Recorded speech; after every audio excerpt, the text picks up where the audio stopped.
Hello guests, staff, faculty, and fellow students. I am honored and humbled to be this year's Stanley S. Bergen Medal of Excellence recipient and have the opportunity to speak to all of you. My journey into public health was, you could say, accidental. I started off as an undergraduate biology major, struggling to figure out what courses to take the following semester.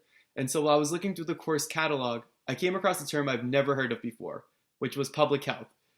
And underneath it, there was a course titled Epidemiology. And to my surprise, it wasn't actually going to be studying different types of skin, but rather look at disease trends. And this sounded relatively interesting to me, so I decided to give it a shot and enroll in the course. And I'm very grateful I ended up doing so, because while we didn't learn about the different components or layers of the skin, we did learn how to look at disease trends and understand etiology, prevention, and treatment that would inform policy and intervention to ultimately reduce morbidity and mortality among populations. And this had a huge impact on me. I decided to enroll in more courses in public health, and I learned about more of the science and the activism piece.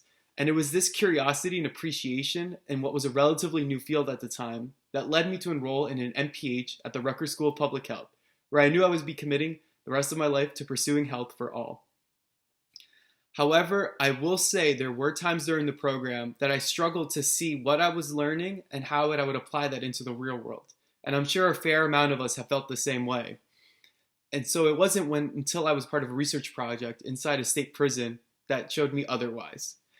We decided that we were going to be providing group-based counseling and nicotine patches to inmates to help them ease out of their nicotine dependence. And at that time, I needed a really strong understanding of study design to work on a team to implement an intervention. I needed scientific theory in order to back up our program, and now I need quantitative skills in order to demonstrate the effectiveness of our program. Now, I'm sure most of us are seeing how what we learned in the classes is now applying into our real world.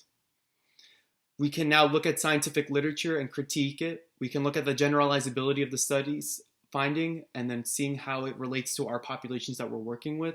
We know how to write grants to fund our projects, and the list just goes on. So during those times of frustration and feeling overwhelmed between balancing classes and life and just working, I would always remind myself of a quote that I heard from a famous biologist in one of my classes as an undergrad. His name was Thomas Huxley, and he said, "Learn what is true in order to do what is right." We've learned a lot of critical foundational skills here at the Rutgers School of Public Health, so now it's time for us to apply it and to do what is right. Our calling is needed now more than ever, and we're needed at the forefronts to ensure that our communities receive equitable help. And we're seeing a lot of our marginalized population suffering, which have always existed, but now given the current times, we are seeing these disparities being exacerbated. And now in all of this, we're slowly realizing how interdisciplinary and how much collaboration our society really depends on.